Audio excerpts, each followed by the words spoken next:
Bonjour, bienvenue à tous à ce troisième cours de notre série sur le sanctuaire, qui est en fait ce qu'on veut savoir, que fait Jésus au ciel dans son sanctuaire. Et on veut comprendre le symbolisme de tout du sanctuaire en Jésus-Christ. Et c'est Jésus-Christ qui va être révélé en réalité par son sanctuaire. Donc, on va faire une petite révision de ce qu'on a vu la semaine dernière. Donc, à chaque semaine, on va faire une petite révision comme ça. Ça va nous aider à nous remémorer ce qu'on a étudié. Pardon? Stimuler, ben oui, exactement. Puis, je voulais vous dire aussi que si vous avez des questions, même si c'est enregistré, vous pouvez le faire.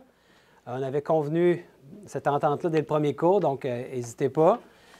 Si vous avez une question, peut-être qu'il y en a d'autres qui l'ont aussi, donc ça vaut la peine de la poser. Puis dans la mesure du possible, si je peux répondre, si j'ai la réponse, je vais vous donner ce qui est la réponse. Sinon, bien, je vous garantis que je vais faire des recherches pour avoir une réponse la semaine prochaine. Donc, on débute cette semaine avec... on est encore dans la partie sur le sanctuaire, le symbolisme de tout ce qui a rapport avec le mobilier dans le sanctuaire. On se rappelle qu'il y a deux parties, donc le symbolisme du mobilier en Jésus-Christ, au travers des sanctuaires et des services, et le symbolisme du sanctuaire en nous, le sanctuaire et les services qu'on va revoir, mais de ce qu'il veut faire en nous. Donc, on va faire un petit résumé de ce qu'on a vu la semaine dernière. Donc, on a commencé par la base, puis à chaque élément qu'on voyait, on a défini quel était le symbolisme en Jésus-Christ. Donc, dans sa globalité, si on pense au sanctuaire, quel est le symbolisme du sanctuaire en Jésus-Christ? C'est facile, c'est ça, le cours nous dit, c'est le plan du salut en Jésus-Christ. Donc, tout le sanctuaire dans sa globalité représente le plan du salut. Dieu ne s'est pas amusé à faire tous ces éléments-là juste pour le plaisir. Il voulait nous enseigner quelque chose et c'est le plan du salut en son Fils, Jésus-Christ. On avait aussi discuté la semaine dernière, bon, je vous le mets à l'écran, le plan du salut en Jésus-Christ. On avait vu aussi la semaine dernière le souverain sacrificateur. Vous vous souvenez quel était le symbolisme en Jésus-Christ du souverain sacrificateur? C'est Jésus dans son ministère d'intercesseur. Fait qu'on, oui, chaque fois, tu as raison, ma sœur, chaque fois qu'on va avoir un item, la réponse est toujours Jésus-Christ, mais il y a un aspect de son ministère. Et ici, on peut dire que c'est son ministère comme notre intercesseur. Est-ce que c'était le rôle du souverain sacrificateur sur cette terre d'être l'intercesseur entre Dieu et le peuple? Et Jésus a pris ce rôle. Donc, on avait une conversation tantôt justement sur la confession envers un homme, envers des prêtres, par exemple, ou des curés. Et on comprend très bien qu'on a accès directement à Jésus-Christ. Il est notre intercesseur pour avoir accès directement au Père par lui. Donc, on n'a pas besoin d'aller se confesser à un homme quand on a accès directement à Jésus-Christ. Quelle belle nouvelle, vous ne trouvez pas? Un autre élément qu'on a vu la semaine dernière, c'est la clôture. Tout ce qui entourait ce qu'on appelle le sanctuaire. Donc, la tente d'assignation, qu'on peut appeler le temple, et les différents mobiliers qu'il y avait ici. Donc, qu'est-ce que ça représente en Jésus-Christ, la clôture? Vous vous souvenez? C'est quelque chose qui nous enveloppe. La justice de Dieu. Qui nous enveloppe, oui, de sa justice, la justice de Jésus-Christ. Et c'est pour ça, d'ailleurs, qu'elle est blanche, la clôture, en fin lin blanc. Et le blanc symbolise sa pureté, la justice de Christ qui nous entoure, qui nous enveloppe. Donc, on comprend aussi que quand on entre dans sa justice à lui. La justice, on parle de quoi? Élabore un petit peu. La justice. La justice de Jésus-Christ, lui, sa vie, elle était de droiture parfaite. Donc, il a été l'incarnation de la justice. Il a mené une vie sans tache, parfaite. Et ça va venir encore plus précis quand on va parler des services. On va voir qu'il y a des animaux qui vont être sacrifiés, qui vont symboliser Jésus aussi, on va le voir. Mais sa justice, elle est parfaite. En contrepartie, notre justice à nous, elle est imparfaite, elle est souillée. Surtout, elle nous condamne. Donc, par justice, ce serait la justice, ça serait que nous, on soit perdu pour toujours, on soit dans la mort éternelle. Mais lui, étant donné qu'il est droit, la droiture parfaite, la justice parfaite, bien, il nous sauve. Il devient le sacrifice d'expiation, qui expie notre faute, le sacrifice pour nous. Le prochain élément qu'on avait vu la semaine dernière, c'était la porte. Et on avait vu que la porte était... Est-ce qu'on pouvait la manquer facilement, la porte? Dans tout le tour du parvis, la clôture, c'était très voyant et les couleurs étaient très aussi représentatives de le pourpre, la royauté, le blanc, la pureté, le rouge, c'est le sacrifice, le sang de Jésus. Et on avait compris que c'était quoi en Jésus, la porte? L'incarnation de Jésus. Alors, on voit qu'il y en a qui prennent des notes, c'est bien ça. Yes. Donc, la porte, c'est l'incarnation de Jésus. Son entrée, c'est lui qui devient un être humain. Et on avait compris qu'il était la porte. Il dit lui-même, « Je suis la porte. Nul ne vient au Père que par moi. » Donc, la porte, ici, représente son entrée sur la terre. On va le voir aujourd'hui encore plus. Et on était rendu là. La semaine dernière, on s'était arrêté à l'autel des sacrifices. On n'était pas allé plus loin. Donc, aujourd'hui, nous allons aller entrer dans le parvis, entrer par la porte. Êtes-vous prêts à entrer? On entre, hein? Puis on s'en va. Le premier item qu'on trouvait ici, c'était l'autel des sacrifices. Et il y a seulement 2 mobiliers dans tout le parvis. Ensuite, on va voir la cuve d'airain. Il y en a seulement 2. Il n'y en avait pas d'autres. Il y en avait seulement 2 qui avaient un symbolisme, un sens qu'on doit étudier. Et il y a des textes toujours, à chaque fois qu'on voit un élément, qui sont écrits ici, en bas, qu'on peut aller voir, qui nous parlent de l'autel du sacrifice. Donc, on va aller lire les textes, pas tous, mais les premiers dans Exode 27. Donc, prenons nos Bibles, si vous voulez bien. Et on va aller voir dans la Bible, dans Exode. Et là, j'ai oublié mes lunettes. Ils sont ici. Parce que j'en ai pas besoin souvent des lunettes. C'est juste quand je veux lire. Ma Bible, c'est écrit très petit. Hein? Puis quand on a passé 50 ans, ça devient nécessaire. Pardon? Ben oui. Oui, il a passé 50 ans. Passé. Un petit peu passé, pas beaucoup. Donc, avez-vous trouvé Exode 27?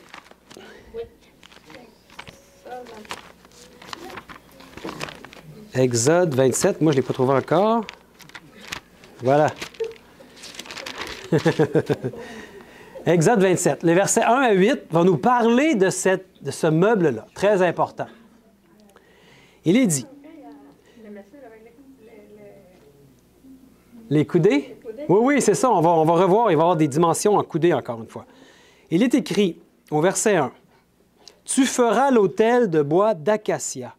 Sa longueur sera de 5 coudées et sa largeur de 5 coudées. L'autel sera carré et sa hauteur sera de 3 coudées. Tu feras aux 4 coins des cornes qui sortiront de l'autel et tu le couvriras d'airain. Tu feras pour l'autel des cendriers, des pelles, des bassins, des fourchettes et des brasiers. Tu feras d'airain tous ces ustensiles. Tu feras à l'autel une grille d'airain en forme de treillis, et tu mettras 4 anneaux d'airain aux 4 coins du treillis. Tu le placeras au-dessous du rebord de l'autel, à partir du bas, jusqu'à la moitié de la hauteur de l'autel. Tu feras des barres pour l'autel, des barres de bois d'acacia, et tu les couvriras d'airain. On passera les barres dans les anneaux, et les barres seront aux 2 côtés de l'autel. Quand on le portera, tu le feras creux avec des planches.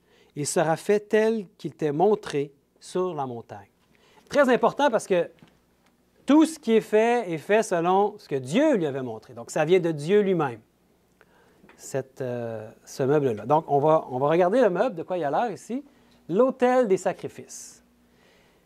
Ici, c'est une belle image qui nous montre l'autel des sacrifices. C'est on appelle aussi cet autel-là l'autel des holocaustes, où on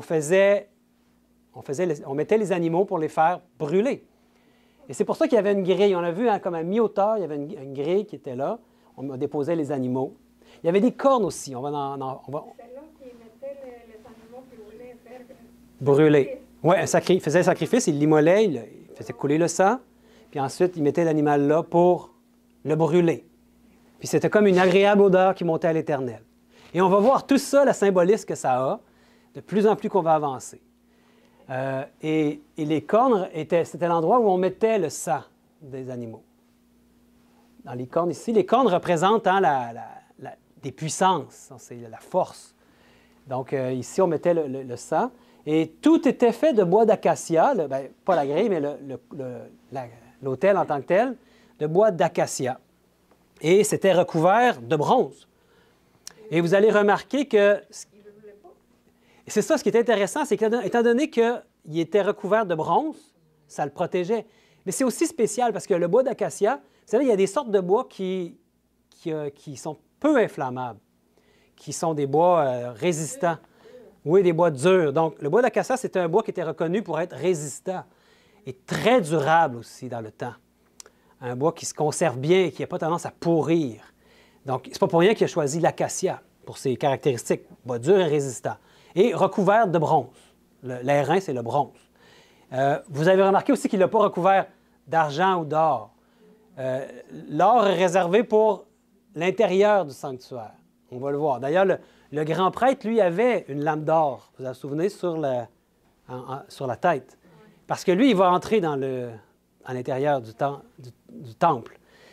Mais ici, tout est en bronze. Il y a des bâtons aussi, des barres, qui permettent de porter l'autel. Ils ne devaient pas le porter avec leurs mains. Ceux qui avaient la charge de le porter, c'était avec les barres.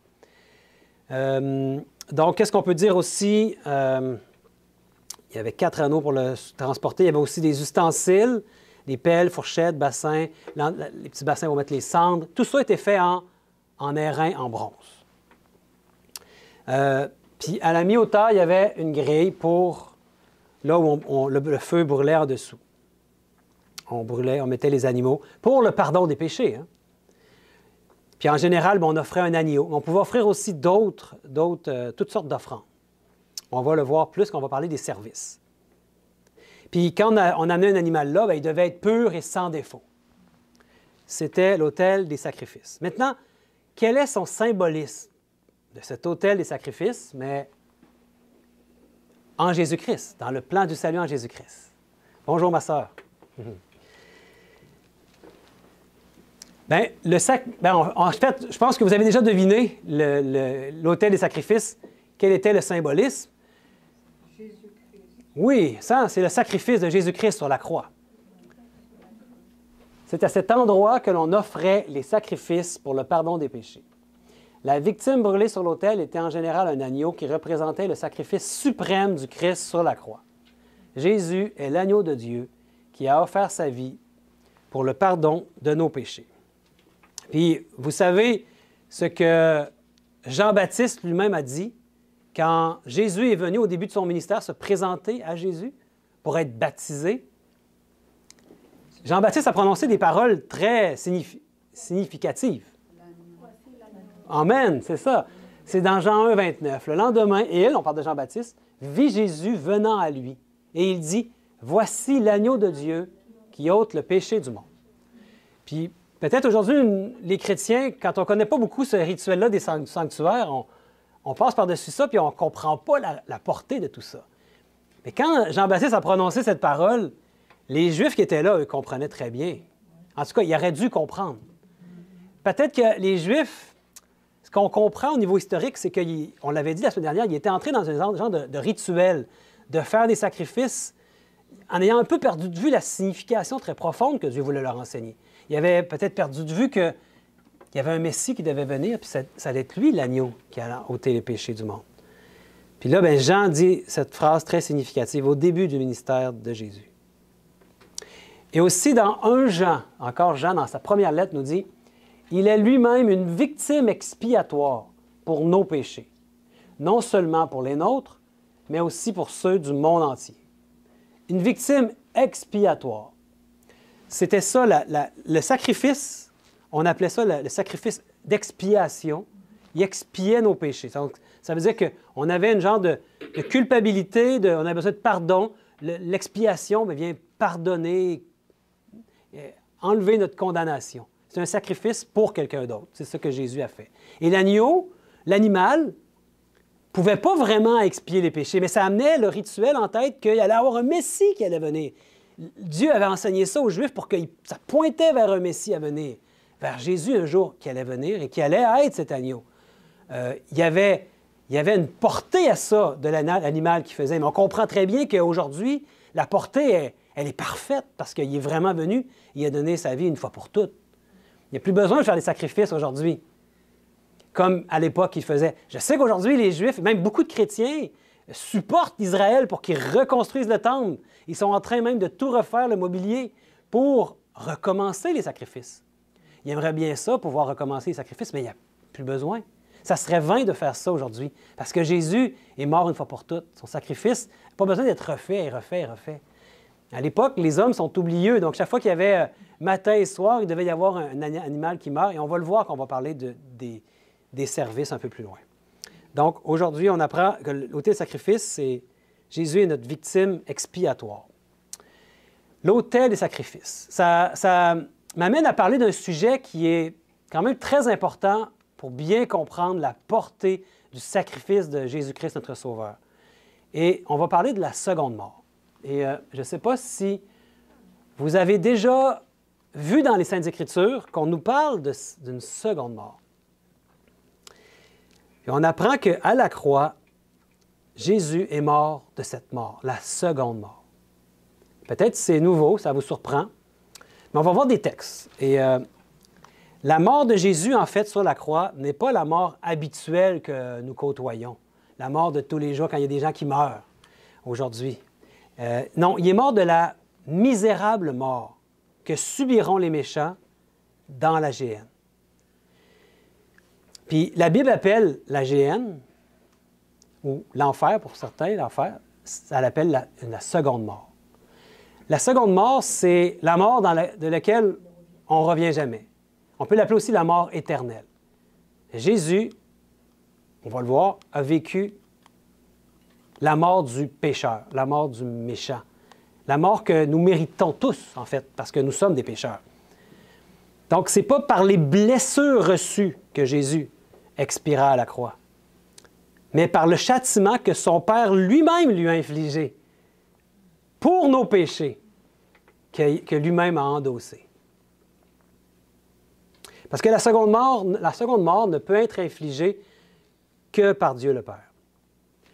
On va voir des textes qui nous parlent de la seconde mort. Dans Apocalypse, quelques textes qui en parlent, 20, 14. « Et la mort et le séjour des morts furent jetés dans l'étang de feu.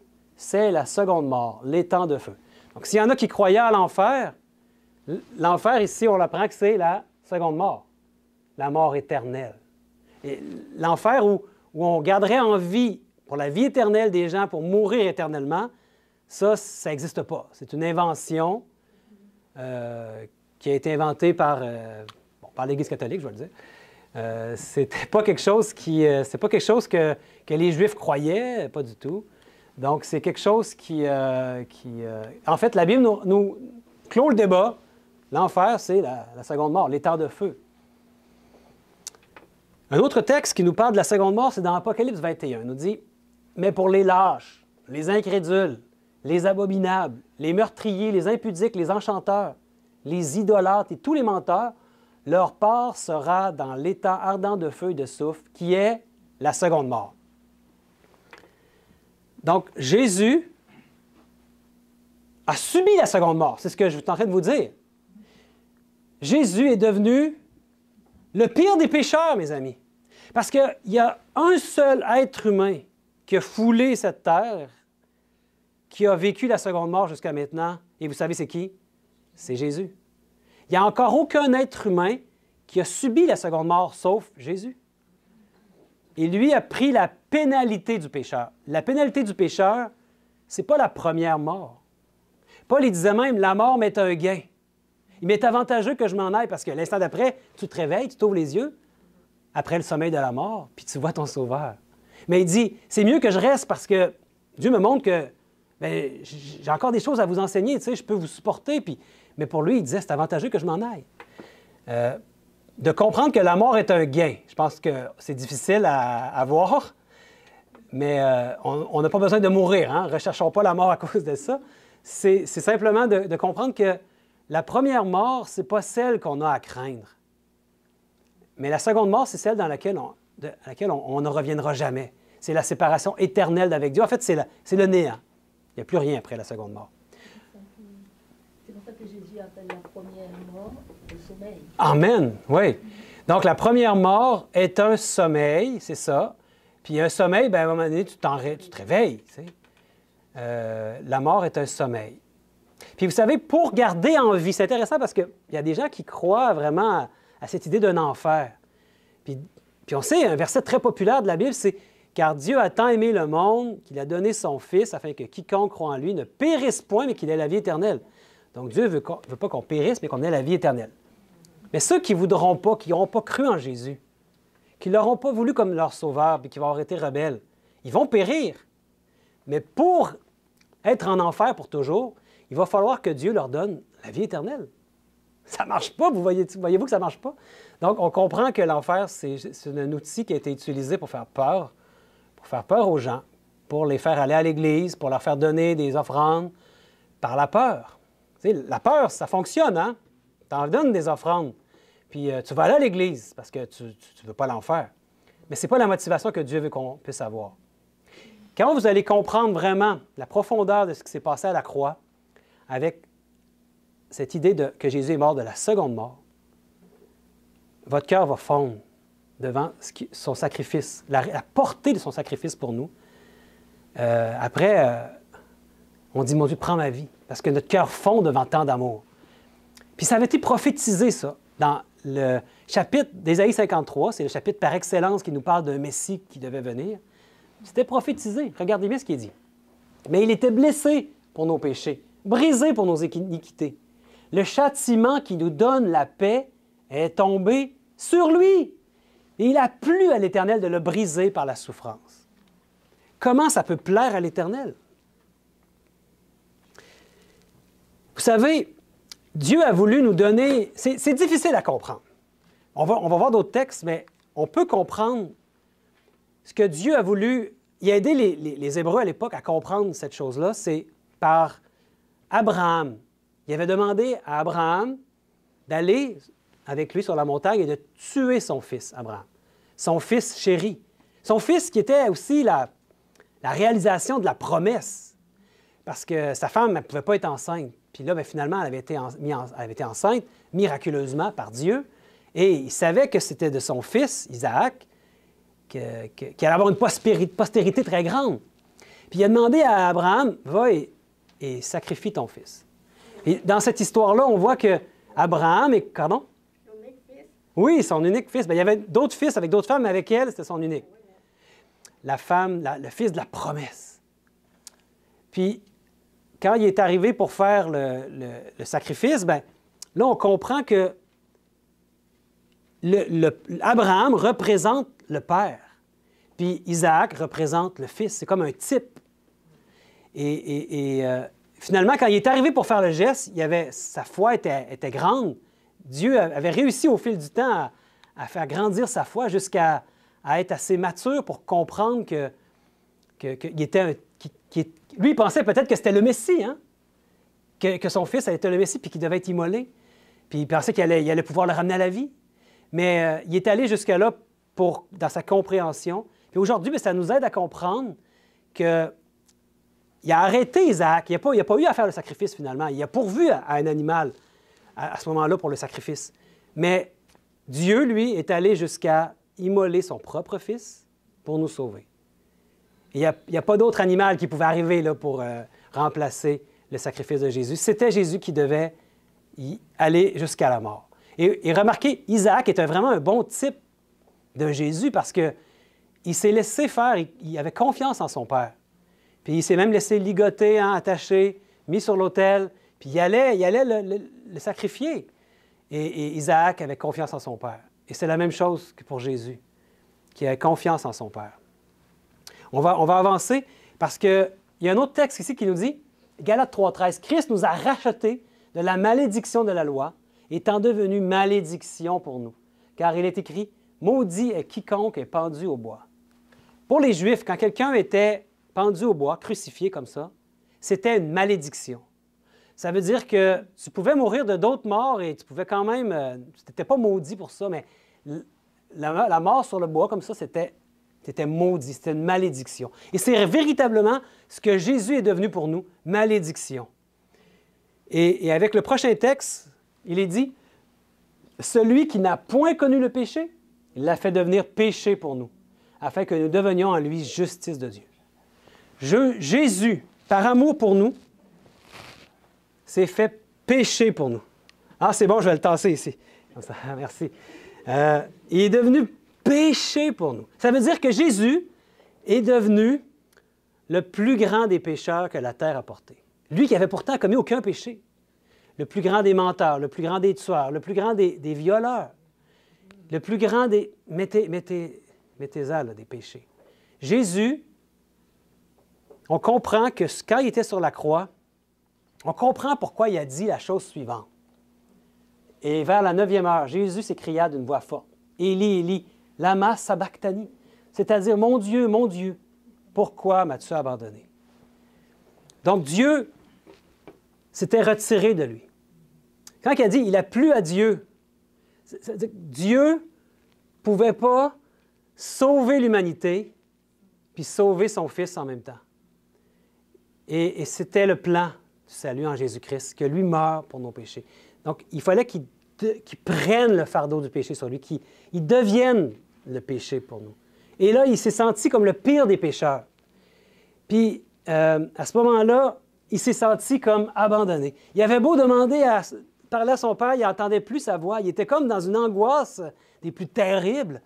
Puis, il n'y avait rien de plus terrible pour lui que de se sentir coupé de son Père. Parce que vous savez que le péché met une séparation entre l'homme et Dieu. Le péché, c'est ce qu'il fait. Et à ce moment-là, lui qui devient le pire des pécheurs, malgré qu'il n'a jamais péché de sa vie, mais il devient ça pour nous, par amour. Sur la croix, il porte nos péchés. Il devient malédiction pour nous. Et là, il se sent abandonné. Et ça, c'est ce qui est le plus terrible pour lui, c'est de ne plus entendre la voix de son Père, de se sentir abandonné. Puis, il ne voyait plus rien. Pour lui, il ne disait pas « OK, je vais mourir, puis après ça, je vais ressusciter ». Non, non, il prend vraiment le fardeau des pécheurs. Il s'en va vers le néant, la seconde mort, la mort éternelle. C'est ça qu'il y a devant lui. Oui? Je vais poser une question. Malgré tout ça, il est conscient qu'il n'est pas... Il est le pécheur, comme tu dis, bon, il devient comme un violeur, un meurtrier, tout ça, mais par contre, il y a une genre de dichotomie. Il sait qu'il n'est pas... Fait qu'il est comme un peu... Je n'avais pas exprimé ce que je veux dire. Il y a comme une dichotomie, là. Il est deux personnes. Il est le pécheur, puis il y a le non-pécheur aussi. Il est les deux, en fait. Mais à ce moment-là, je comprends ta question. Tu comprends ce que je veux dire? Mais il n'est pas en train de jouer un rôle Non, comme un comédien. C'est pas un rôle, c'est juste qu'il est conscient de ce qui se passe, qu'il a endossé tous les péchés. Parce qu'un pécheur n'aurait pas cette conscience-là. Il n'aurait pas conscience que Dieu m'a abandonné. Lui, il a conscience de ça. Le pécheur, il s'en foutrait. Il n'aurait pas conscience de ça. En fait, à ce moment précis-là, quand il est sur la croix, il sent l'horreur Du péché, parce qu'il n'a jamais vu. Il sent l'horreur que le pécheur va subir lui-même quand il va avoir la condamnation. Il y a comme une genre de séparation, tu comprends ce que je veux dire? Il est le pécheur, mais il ne l'est pas. Fait qu'il ressent ce que... Il ressent exactement ce que nous, on ressent. Puis, il ne voit plus au-delà du tombeau. Tu sais, il voit pas, lui, le péché le sépare de Dieu.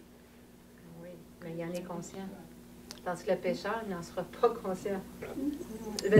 Qu'est-ce qu'il y a dans sa tête, je ne peux pas dire. Ouais. Mais je sais qu'il est en train de vivre cette souffrance-là, bien au-delà des souffrances physiques. Ouais. C'est la pire des souffrances. C'est la séparation d'avec Dieu. Puis le fardeau des péchés. Pas juste un péché, mais les péchés de toute l'humanité tombent sur lui. Donc, on comprend que sur la croix, il ne meurt pas de ses blessures. Vous savez, quand tu mourais sur la croix, ça pouvait prendre plusieurs heures, même des jours, 2 ou 3 jours avant que la personne meure. Parce qu'il clouait les pieds, je pense qu'il les clouait ensemble, il coulait les mains, comme ça, puis tu meurs, ça prend du temps, mais tu meurs de des blessures comme ça. En fait, c'est qu'à chaque fois qu'il respire, il fallait qu'il se lève. Pour qu'il se lève le diaphragme, il faut comme que tu forces avec tes pieds pour prendre une respiration. Puis là, ben, ça fait mal parce que chaque fois que tu lèves avec tes pieds, ben, ça te fait souffrir parce qu'il y a des clous dans tes pieds. Imaginez-vous la douleur. Fait qu'à un moment donné, tu meurs de tes blessures, tu meurs au bout de ton sang, tu meurs tranquillement. C'est pour ça que c'était une mort atroce qui est la mort sur la croix. Mais Jésus, avez-vous remarqué qu'il n'est pas mort comme les autres, ceux qui mouraient sur la croix habituellement, au bout de 2-3 jours? Non, il est mort le même jour, quelques heures plus tard. Donc, il n'est pas mort de ses blessures. Il est mort du poids des péchés sur lui, du fardeau des péchés. Son cœur a été brisé. Et je ne sais pas, il a fendu, je ne sais pas, il en est mort. C'est le Père qui lui a infligé la seconde mort. Ce n'est pas ses blessures qui l'ont tué, c'est le Père qui l'a tué. Donc, on n'a pas en tête de penser... Pardon? Je l'ai tué. Oui. Donc, tuer, c'est un gros mot. Le Père lui a infligé la seconde mort. Vraiment, c'est le seul, le Père, qui peut infliger la seconde mort. De dire tuer, c'est un mot qu'on n'aime pas entendre, mais la réalité, c'est que c'est le Père qui l'a amené. Oui, le Père a accepté qu'il prenne tous les péchés, ont tout été transférés sur lui. C'est le fait qu'il soit devenu un pécheur qui est devenu malédiction pour nous. Il est devenu péché pour nous. Oui, Yolanda? Mais là, quand lui, là, il était dans la croix, lui, il savait qu'il allait mourir pour nos péchés. Il savait. Oui. Parce que selon moi, l'Église catholique, comme tu dis, il nous dit que lui, il le savait et qu'il avait vu, il avait comme vu comment est-ce qu'il allait mourir, tout ce qu'il allait vivre. Ça veut dire que lui, il le savait déjà. Oui, il le savait, mais il devait passer au travers d'une épreuve à laquelle personne ne peut être préparé. Et lui était vraiment un humain. Si vous mettez Jésus différent de nous, il ne peut pas nous sauver. Jésus est devenu le Fils de l'homme, un véritable être humain. On avait déjà vu semblable à nous. Donc, ça veut dire que Jésus, en tant qu'être humain, devait subir ça, la pénalité du pécheur. Ce que nous méritons tous, la deuxième mort, il devait vraiment la subir. Et ça, peu importe ce que tu sais, quand tu ne sens plus la connexion avec Dieu, parce que le pécheur puis Dieu, ils sont plus connectés. Le péché met une séparation avec Dieu. Et il y avait plus vu qu'il était devenu pécheur, il n'y avait plus de connexion avec son Père. Il se sentait vraiment abandonné. Puis là, à un moment donné, il vient des doutes dans son esprit. Je ne sais pas s'il vient... Il vient en tout cas la réflexion suivante. Pourquoi me suis abandonné? Mais en toute chose, il s'en remet toujours à son Père, malgré qu'il se soit abandonné de lui. Puis, il en meurt. Vous savez, quand on réalise ce qui s'est passé à la croix, il y a deux positions possibles. Soit on devient... Soit notre cœur fond, comme j'ai dit tantôt, puis qu'on réalise tout l'amour qu'il y a eu pour nous, on tombe en amour avec Jésus, ou soit on devient un ennemi implacable de cette vérité-là. C'est un ou c'est l'autre. Donc, c'est très clivant, mais la réalité de ce qui s'est passé à la croix, elle est biblique, on l'a vu. C'est vraiment ce que le Père a fait, puis c'est la seule manière qu'on pouvait être sauvé. Mais quand Jésus est mort, tu crois qu'il s'est passé quoi? Quand Jésus est mort? Oui. Quand il est mort, il était... Il y a eu un vent, des morts, il y a des morts de ressuscité. Oui. C'est bien faire noir, il n'y a plus rien, là. Oui. Mais lui, Jésus était vraiment tombé dans la mort. Il fallait que... Après, on va le voir quand on va parler de la résurrection, mais le Père l'a ramené à la vie, l'a ressuscité. La seule raison pourquoi il a pu le ressusciter, c'est parce que sa vie était sans péché. Et là, c'était juste pour Dieu de le ramener à la vie. Et Dieu l'a ramené à la vie, son Père. Mais pendant ce temps-là, pendant le temps où il était dans le tombeau jusqu'au dimanche matin, il était dans la mort, la seconde mort. Pourquoi l'Église catholique a dit qu'il est descendu aux enfers pendant 3 jours? Oui, bien, c'est une mauvaise compréhension du mot enfer ou Sheol, qui veut dire sépulcre, en fait. Le mot Sheol ne veut pas dire autre chose que la tombe. Oui, c'est ça. En fait, c'est la seconde mort. C'est qu'on ne comprend pas bien la seconde mort. Il faut l'étudier, puis c'est un sujet qui vaut la peine d'étudier encore plus pour avoir leur juste là-dessus, parce que c'est vital de bien comprendre. Dans la Bible, c'est marqué aussi que ce sont des aveugles souvent, en tout cas. Oui, des aveugles qui conduisent des aveugles. Au bout, là, mais que ce sont des aveugles qui conduisent des aveugles. Oui, oui. C'est un bon point. C'est pour ça que si on se fie seulement sur d'autres êtres humains, même s'ils sont des conducteurs qui apparemment connaissent les Saintes Écritures, si on se fie à eux, au lieu d'aller voir par nous-mêmes ce que l'Éternel nous dit, là, on voit des textes. On peut aller les voir chez nous, dans notre Bible aussi, puis continuer l'étude, mais de laisser Dieu nous diriger. Il va le faire. Puis vous savez que Jésus nous a raconté une histoire étonnante. Vous aimez ça, les histoires? Mais ici, c'est une histoire étonnante.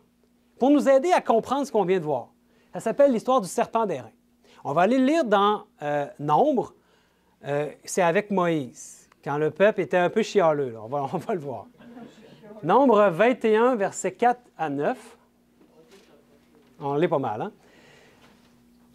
Je l'ai à l'écran, mais vous pouvez le prendre dans vos Bibles aussi, si vous voulez. Il est écrit « Ils partirent de la montagne de Hor par le chemin de la mer Rouge pour contourner le pays d'Édom. Le peuple s'impatienta en route. » Ça, c'est quand le peuple est dans le désert. Hein? Et il parla contre Dieu, ben, son rebelle, et contre Moïse. Ben oui, parce que c'est lui qui représente Dieu. « Pourquoi nous avez-vous fait monter hors d'Égypte pour que nous mourions dans le désert? » Ils ont pourtant été délivrés de manière incroyable. On l'avait vu dans le premier cours. Hein?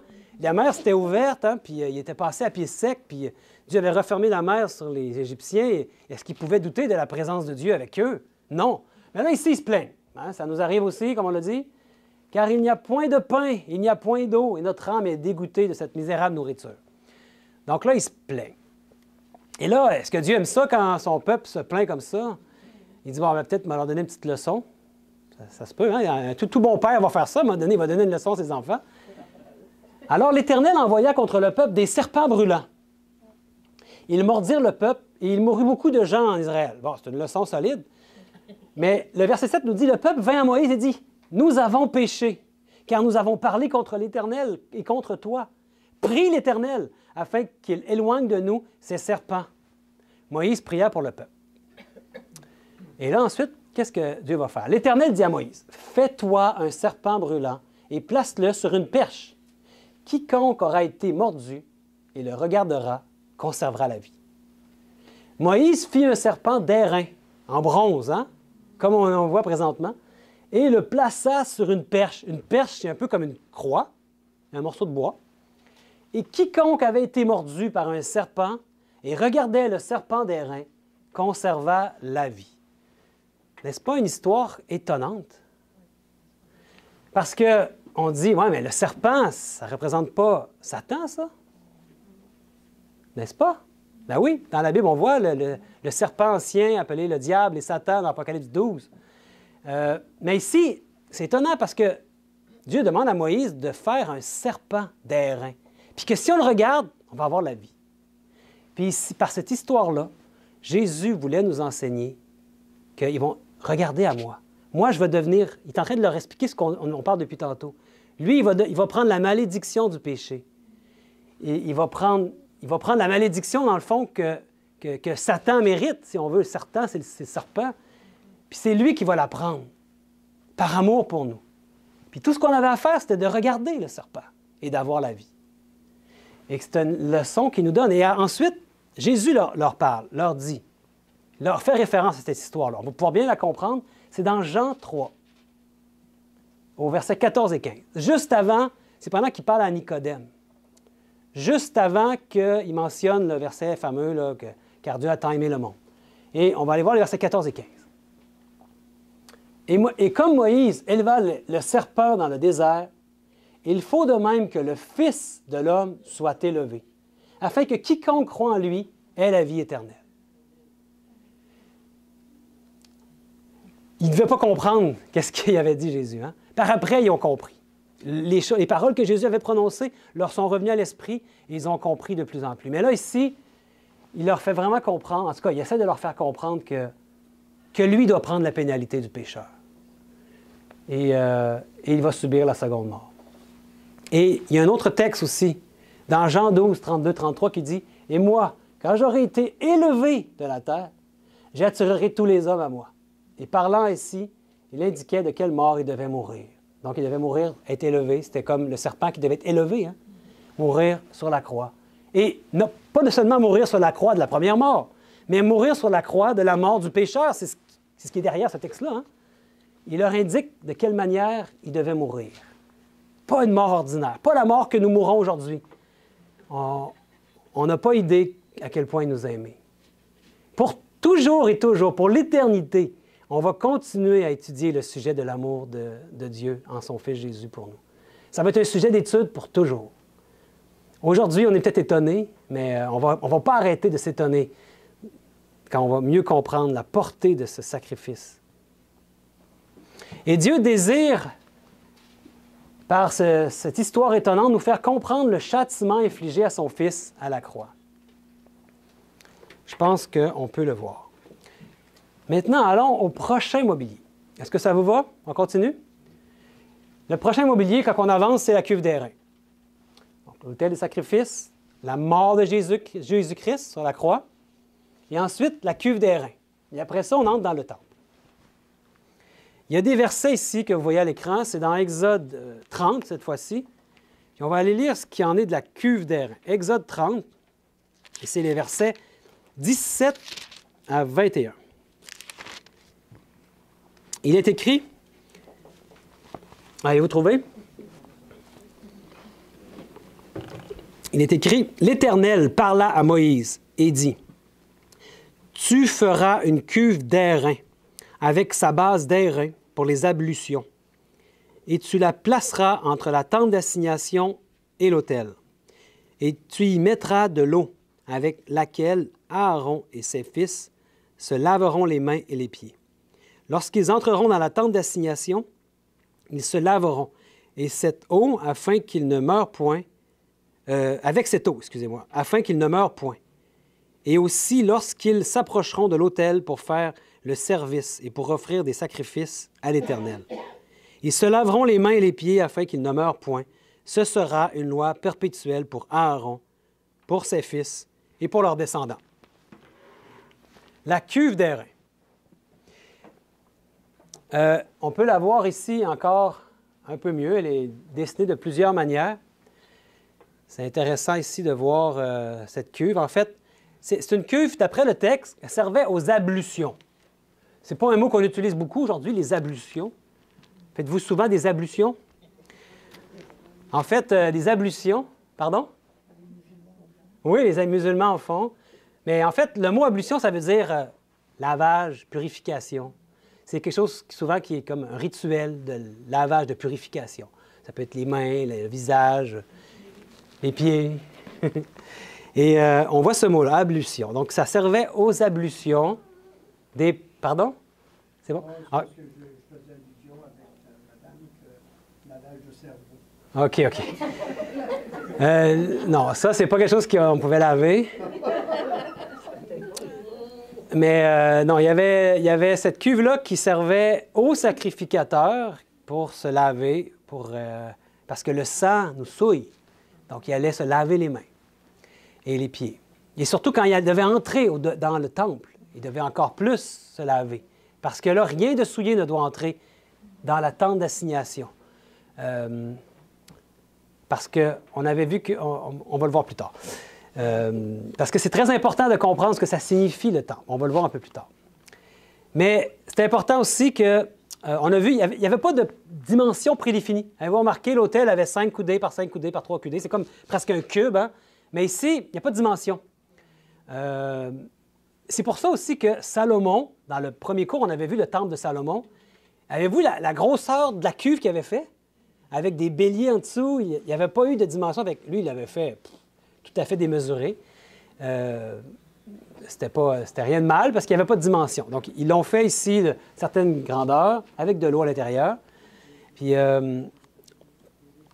et à chaque fois qu'ils officiaient, les grands prêtres, ils allaient se laver les mains quand ils entraient à chaque jour dans la tente d'assignation ou à chaque fois qu'ils offraient un sacrifice à l'Éternel.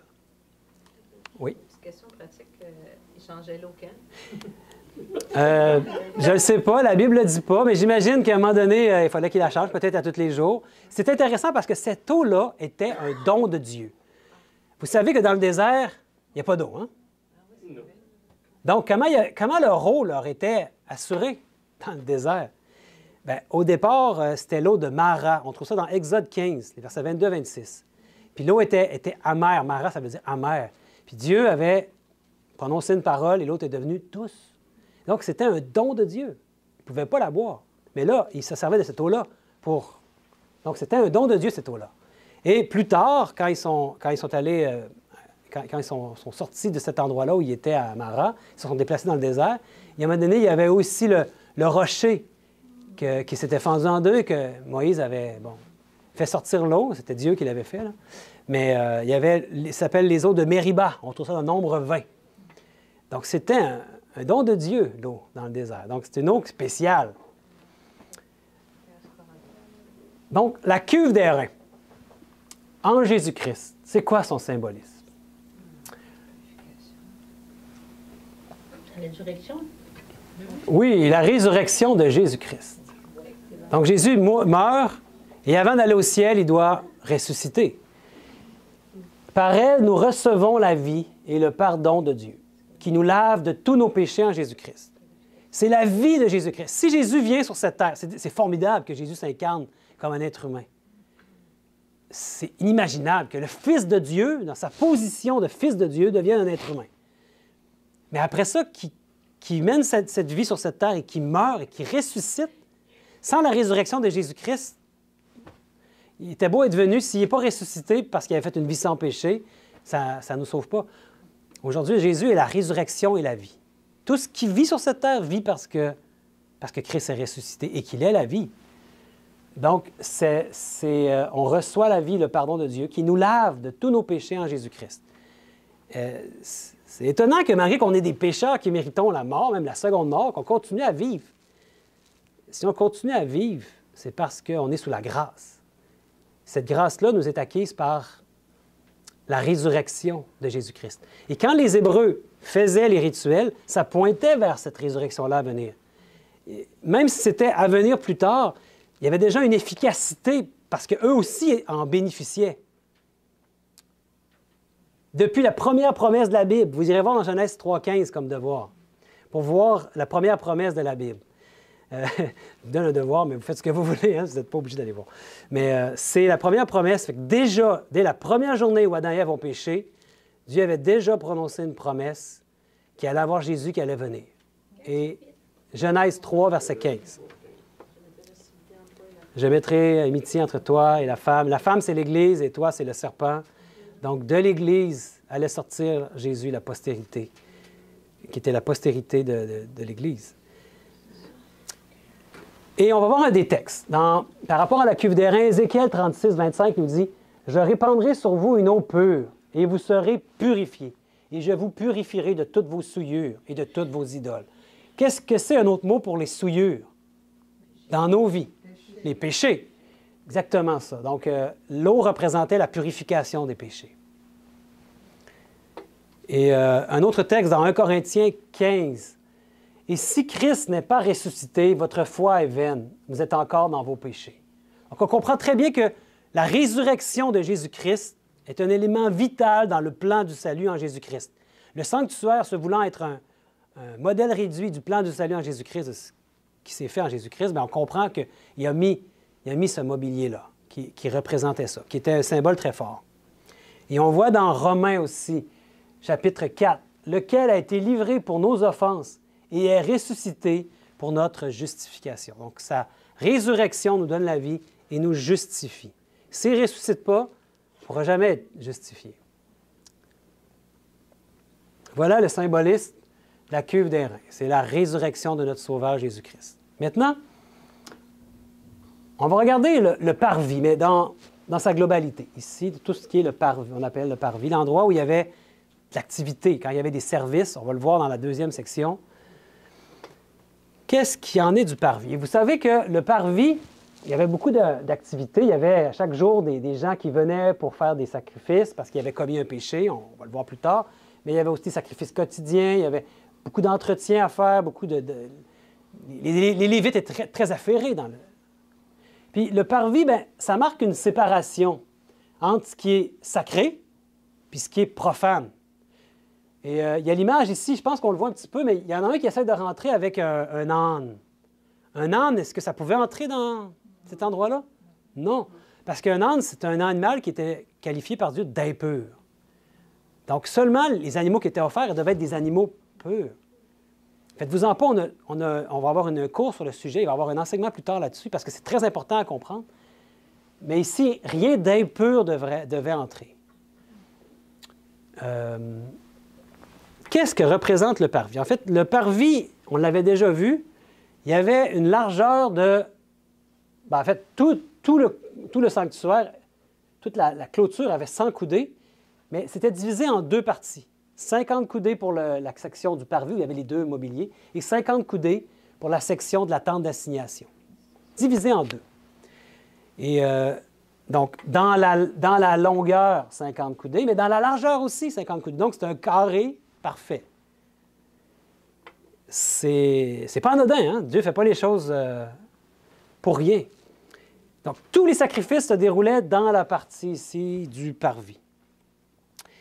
Puis le peuple pouvait y entrer et voir les sacrifices offerts. Il y avait beaucoup d'activités.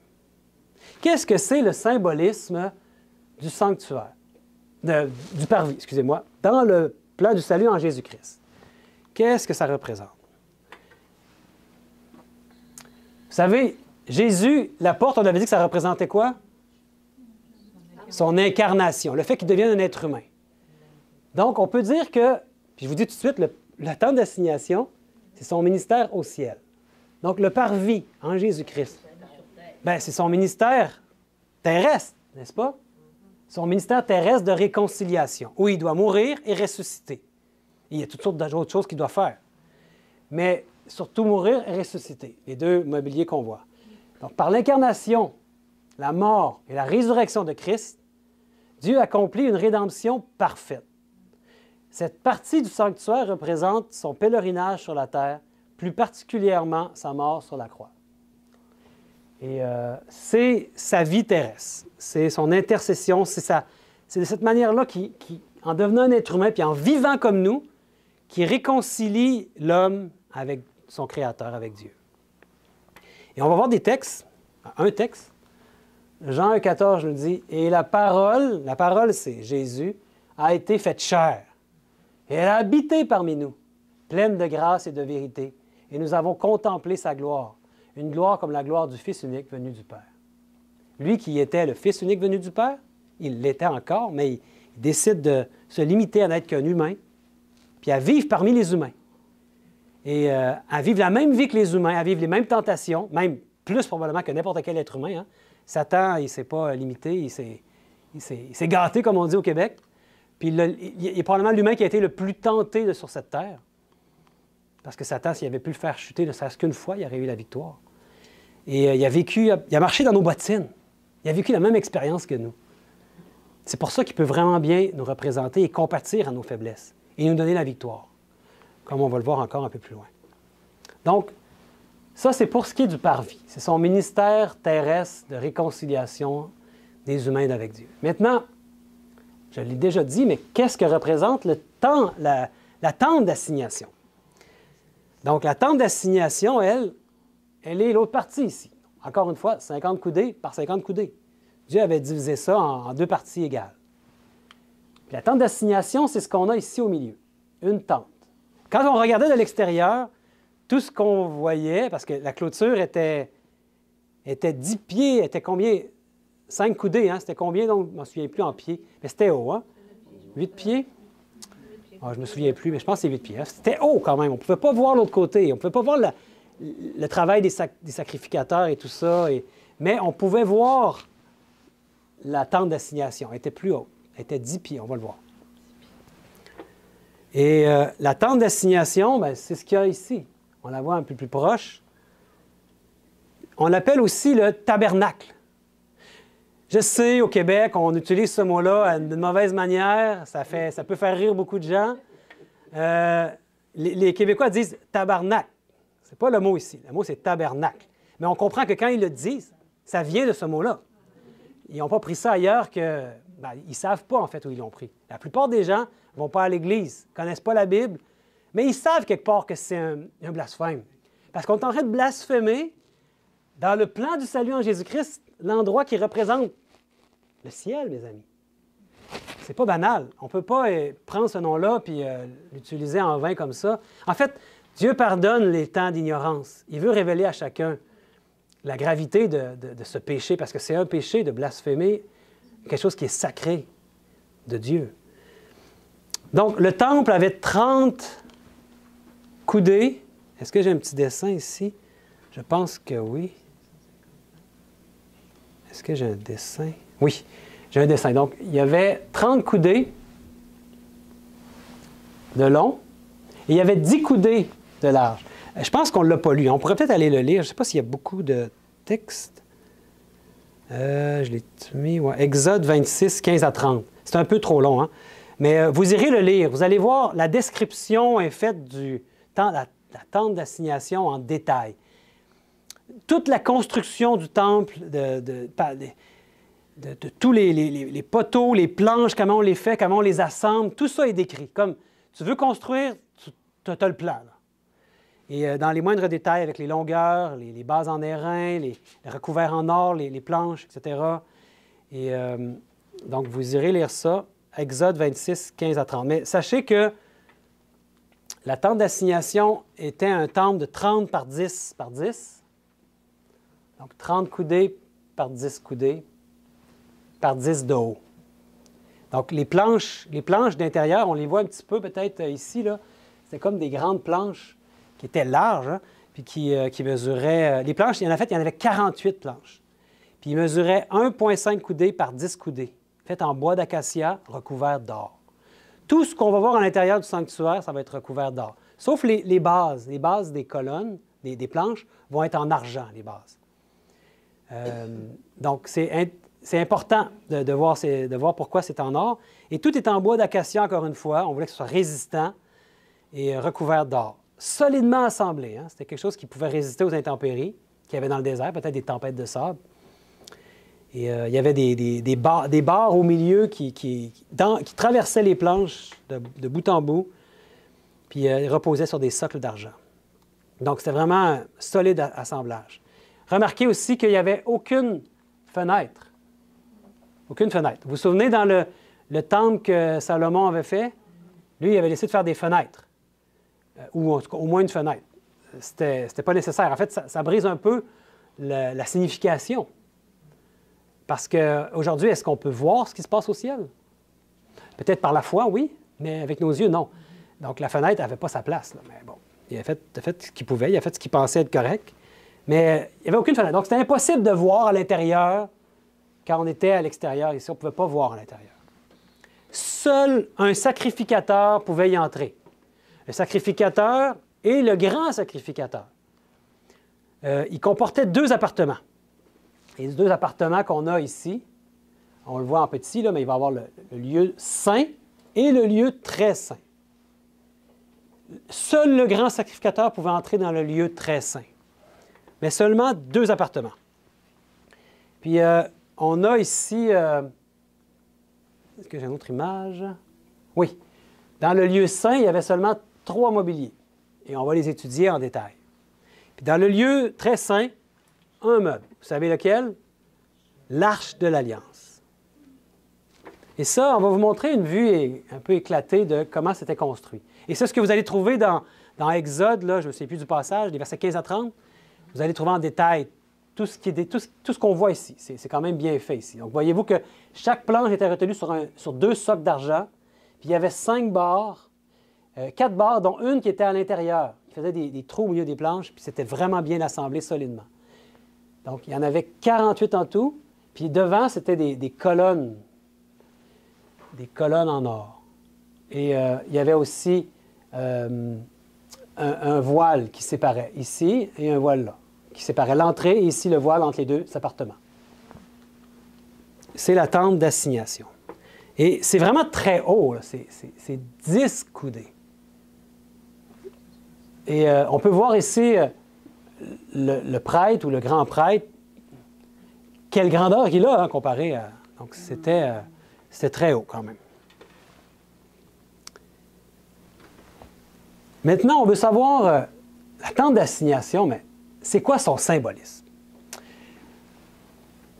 On devrait le savoir déjà parce que je l'ai dit tantôt.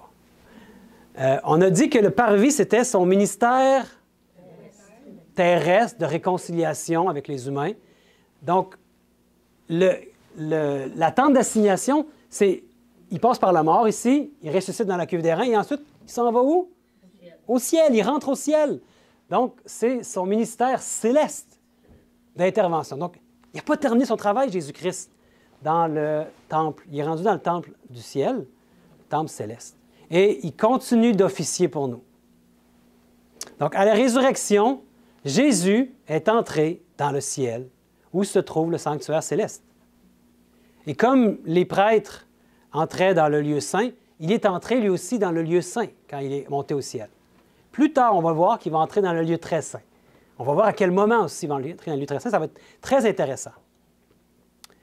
Puis ce lieu représente le ministère d'intervention de Jésus-Christ au ciel. Donc, on voulait savoir ce que Jésus fait au ciel. On commence à s'approcher d'une réponse. Sans les interventions de Jésus dans nos vies, bien, on serait à la merci de Satan, de sa puissance destructrice dans nos vies. Et il y a des textes dans la Bible qui nous parlent de son ministère céleste, et dans Hébreu, on trouve des réponses. Car Christ n'est pas entré dans un sanctuaire fait de main d'homme, en imitation du véritable, mais il est entré dans le ciel même, afin de comparaître maintenant, pour nous, devant la face de Dieu. C'est ce que Jésus, c'est là où il est présentement, Jésus. Il est entré au ciel. Puis il comparaît pour nous, devant la face de Dieu. Il y a un élément important qui nous serait bon de bien comprendre à ce moment-ci. Et c'est comment il est Jésus présentement? Est-ce qu'il est un esprit qui se promène partout? Est-ce qu'il est encore le Fils de l'homme? Comment il est? Et on va voir des textes qui nous montrent qu'au ciel, Jésus demeure pour toujours un humain. Jésus a pris la forme de l'humain, il a pris la nature humaine pour toujours. Et on va voir des textes.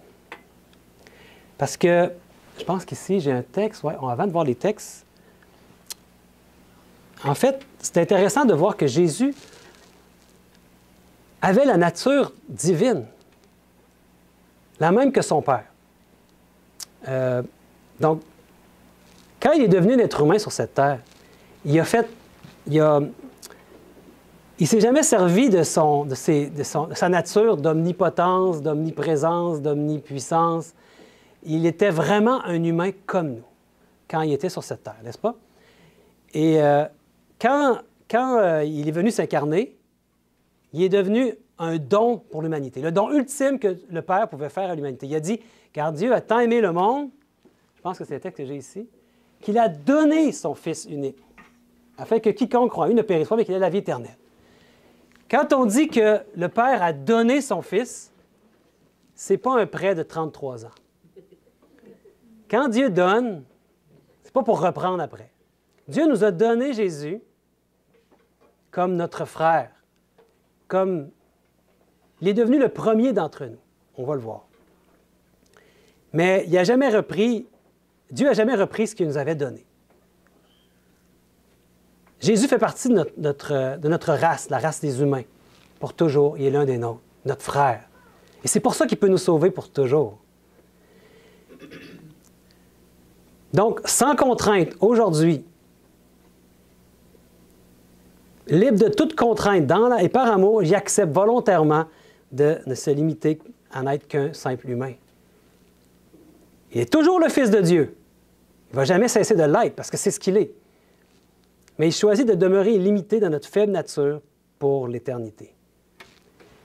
Et un texte ici nous dit,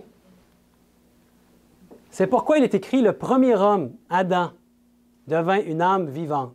Le dernier Adam, Jésus, est devenu un esprit vivifiant. Un esprit vivifiant, ça veut dire un esprit qui donne la vie. Par sa mort, par sa résurrection, il nous donne la vie. Et on sait que le mot Adam, si vous regardez en hébreu le mot Adam, qu'est-ce qu'il signifie? Ça signifie être humain.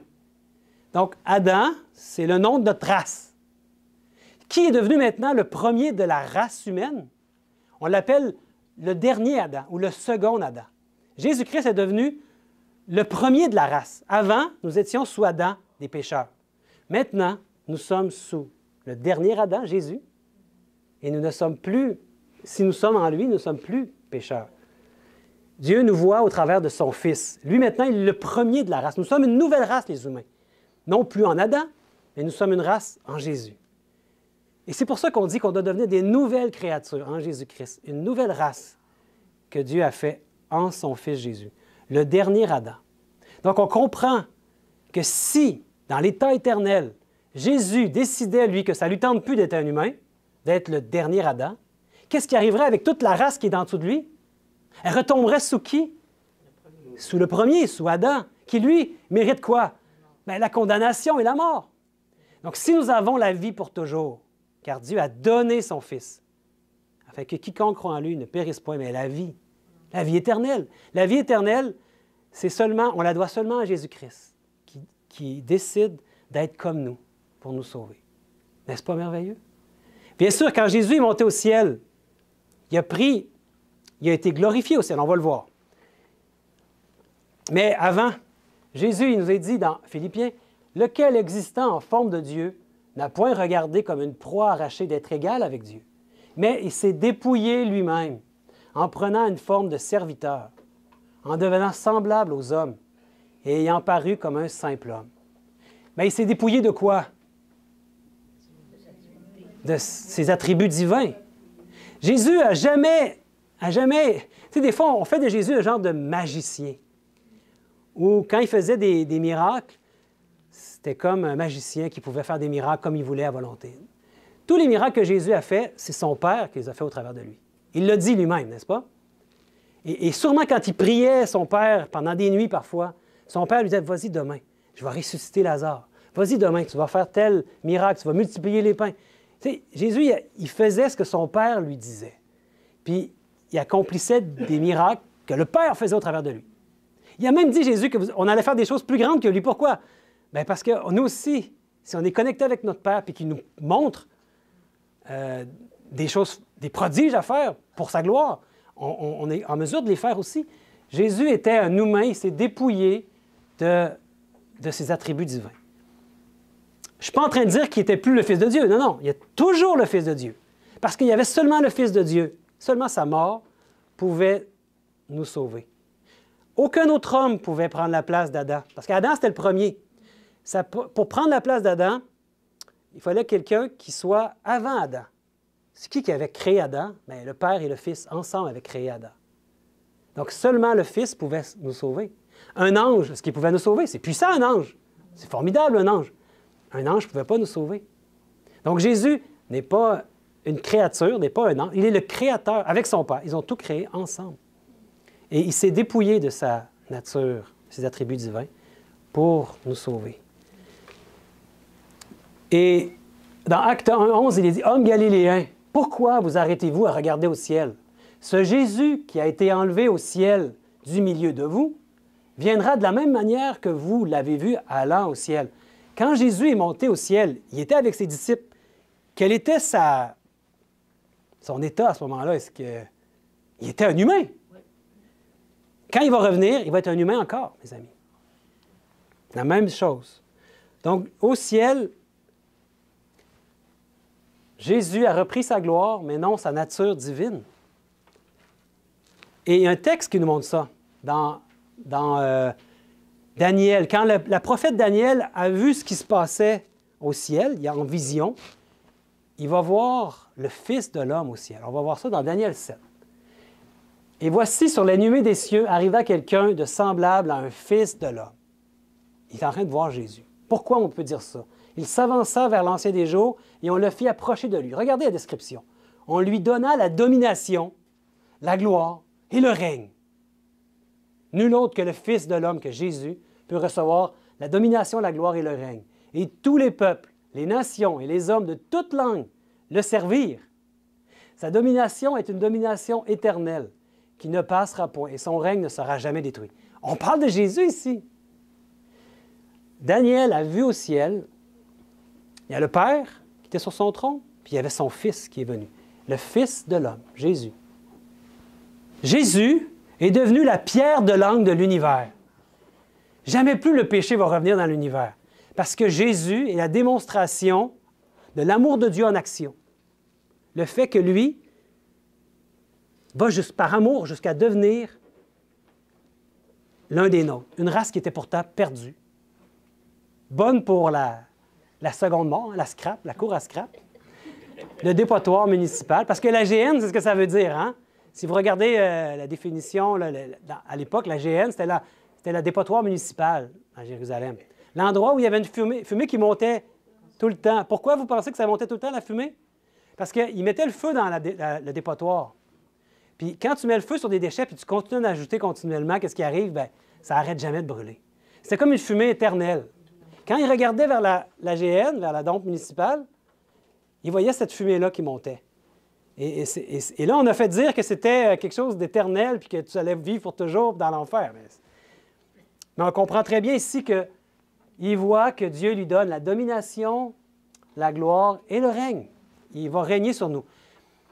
Les seuls qui méritent notre adoration et qui peuvent régner sur nous, bien, c'est le Père et le Fils. Donc, c'est certain ici que c'est du Fils dont on parle, le Fils de l'homme. Et quand est-ce que Jésus a été glorifié? Vous savez, il est monté au ciel. Puis, il n'a pas été glorifié tout de suite. Il y avait une cérémonie qui devait se passer, une intronisation au ciel. Il devait aller et présenter ses mérites. Et son Père devait agréer son Fils, et reconnaître ses mérites et accepter son sacrifice. Et là, ensuite, être glorifié. Et ça s'est passé, ça, à un moment très précis. Hop, je pense que je ne l'ai pas mis ici. Ah, je ne l'ai pas mis, mais je l'ai ici. Je vais vous le lire. C'est dans Jean 7, 39. Peut-être vous pouvez le prendre dans votre Bible. Et je pense qu'on va s'arrêter avec ce concept de toute manière. Fait que prenez dans votre Bible, ça va être le dernier verset qu'on va regarder aujourd'hui. Ça vaut la peine. Jean 7, 39.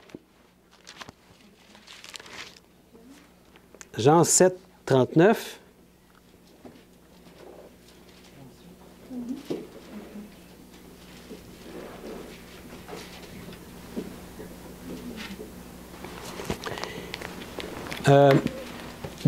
Il nous parle de sa glorification. Il dit cela de l'Esprit.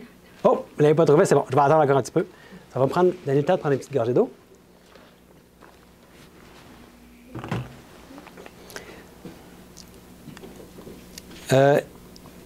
C'est bon? Il dit cela de l'Esprit que devaient recevoir ceux qui croiraient en lui. Car l'Esprit n'était pas encore parce que Jésus n'avait pas encore été glorifié. Et à quel moment est-ce que l'Esprit est arrivé dans une mesure tellement grande que ce qu'il y avait avant, il vient nous dire que c'est comme s'il n'y en avait pas encore. Oui, bien sûr, avant la mort de Jésus, il y avait l'Esprit. L'Esprit de Dieu qui venait, qui guidait même Jésus, hein, le Père qui guidait toujours son Fils. Mais quand Jésus a été glorifié au ciel, c'est là qu'il a fait un cadeau à ses disciples, à la Pentecôte. Et là, les murs ont tremblé, il y a un vent qui est venu, et ils ont reçu la pluie qu'on appelle la pluie de la première saison. Et c'est une effusion de l'Esprit de Dieu dans une mesure formidable, parce que c'était la première fois. Tu sais, quand Jésus disait « Il est avantageux que je m'en aille », parce que si je ne m'en vais pas, je ne pourrais pas vous envoyer le Consolateur. Il parlait de son Esprit, parce que le Consolateur, c'est lui. Il le dit dans un autre texte, le Consolateur, il dit « Il est l'avocat, le Consolateur ». C'est le même mot qui est utilisé. Donc, si Jésus ne s'en va pas, il ne pourra pas envoyer à ses disciples l'Esprit de son Père, mais bonifié de son Esprit avec son expérience humaine. Voyez-vous comment est-ce qu'il est avantageux qu'il s'en aille? Parce que si il ne s'en va pas au ciel, s'il ne meurt pas, puis s'il ne vit pas tout ça, toute cette expérience-là de Jésus en tant qu'humain, qui a eu la victoire sur les péchés, sur toutes les tentations, sur toutes nos faiblesses, maintenant, cet esprit-là vient sur nous et nous donne la victoire sur nos faiblesses. Donc, l'Esprit de Dieu bonifié de l'Esprit de son Fils, qui nous envoie depuis qu'il a été glorifié. Ça, c'est puissant, mes amis. C'est ce que les humains avaient besoin pour avoir la victoire sur le péché. Et il y a un texte dans un livre que j'aime beaucoup qui s'appelle « La puissance de la grâce ». Je ne pourrais pas le dire mieux, fait que je vais vous le dire, c'est à la page 194. Puis il est écrit « L'ascension du Christ annonçait aux disciples qu'ils recevraient la bénédiction promise. Il leur avait dit « Attendez à Jérusalem, puis je vais vous envoyer la puissance du Père. » Ils devaient donc attendre avant d'entreprendre leur tâche. Lorsque le Sauveur franchit les portes du ciel, il fut intronisé au milieu de l'adoration des anges. Aussitôt cette cérémonie terminée, le Saint-Esprit descendit sur les disciples en effluve abondant. Et le Christ fut alors glorifié de la gloire même qu'il partageait avec le Père de toute éternité. À ce moment-là, le Christ a retrouvé la gloire qu'il avait avec son Père de toute éternité. Donc Jésus est un être humain comme nous, mais avec un corps glorieux, incorruptible. N'est-ce pas formidable? Donc, on commence à s'approcher un peu plus de ce qui se passe au ciel. Et la semaine prochaine, on va poursuivre avec les couvertures.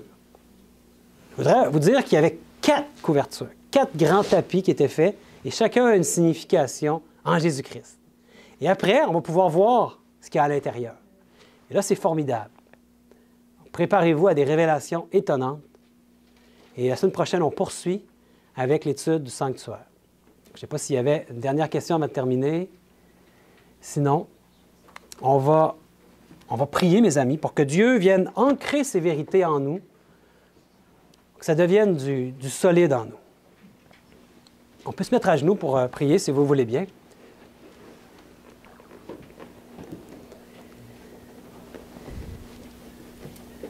Bon Père éternel, on voudrait te remercier de